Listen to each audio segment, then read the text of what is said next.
So, ayan, hi! Oh my God, don't mind na lang may chan. So, ayan, baka sabihin nyo na naman, kain ako ng kain. Wala na akong ginawa kundi kumain. Eh, ano naman? Charot! Nang away yan. Super mainit. My God, kayo ba? Iniinitan din? Grabe. Init na init ako. Pansin nyo, ang hilig ko sa ube flavor. My God, gumawa ako. First time ko tong gawin. Ang tagal ko na tong planong gawin. Super ready na yung mga ingredients. Katamaran ng tagang umiiral sa akin. So, dahil 3 days nga ako sa bahay. So, ang ginawa ko na lang ay wala. Alam niyo na kung ano na may pinagagawa ko. As usual. Pag walang kasama, di ba? Ganito na lang. Kumain ka, kumain na kumain. So, ayan. This is the ube flavor. And, ito yung plain lang. Ito ay, wait. Sharon, ang bango. Oh my God. Amoy mais. In short, maha. O yan. So, meron tayong plain. Ayos ko yung plato. Yung hindi pa ginagamit yung plato, pero ang dumi na, no? Ang dami na naka-ewan. Ito yung plain. Ayan. Ayos muna natin. Baka sabihin matakaw ako. So, ito yung plain. Then, ito yung ube flavor. Wait. Buksan ko. Kasi I love ube. Super love ko talaga ang ube. So, ayan, ube. Nakikita ng aking double chin. Oh my gosh. Nakakahiya. Tapan natin yan, nakakahiya. So, anong gagawin natin? Titikman to. Diba? So, ayan. So, unahin ko ang... Actually, malinis naman to eh. Tissue lang. Tissue. Katamaran to ba yun? So, tissue. Tissue lang natin ta.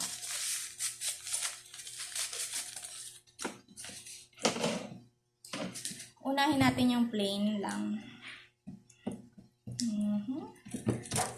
Siyempre, bite size only. Ang kasya lang sa ating bibig.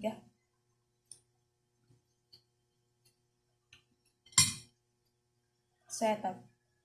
Tingnan nyo. Ang galaw. Makulit. Kita. So, ayan. Ito yung ating maha na plain flavor. Kain tayo.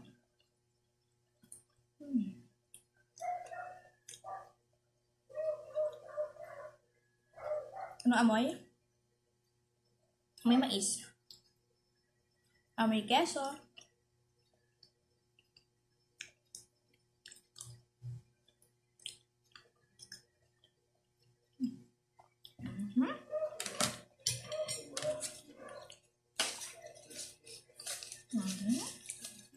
Ito isa.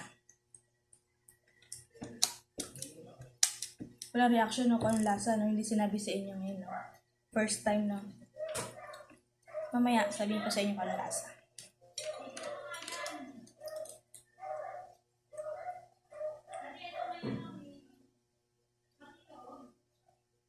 Oh, diba? Ito naman, ube.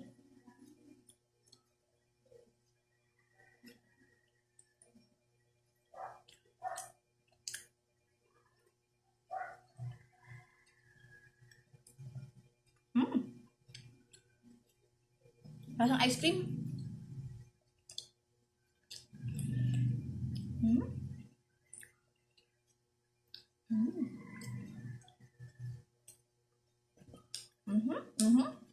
Tingnan ko to ulit. Hindi ko maalala yung lasa.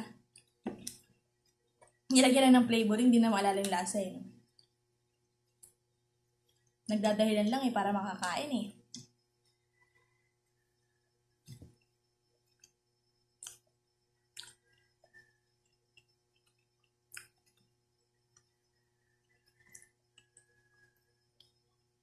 Hala.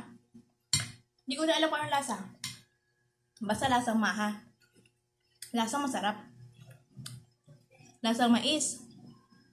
Lasang keso. At lasang ube.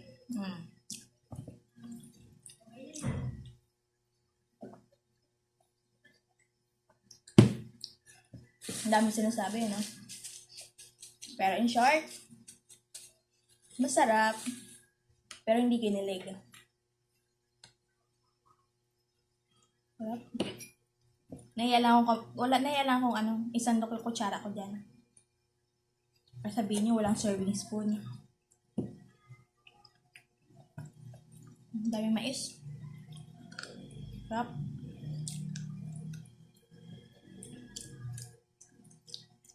Sarap na sarap.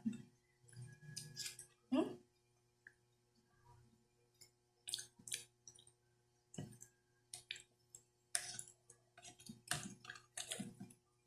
Mm-hmm. Busog na ako.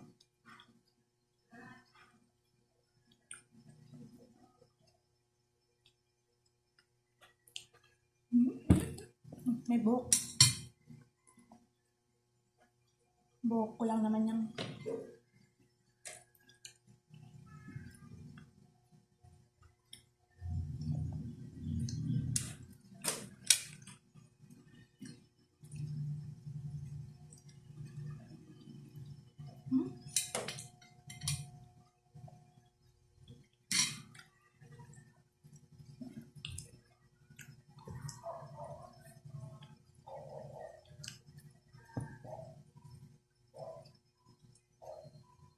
Masarap, masarap, masarap. So, paano ba yan? Samahan nyo kung tumaba. Bye-bye! Thank you so much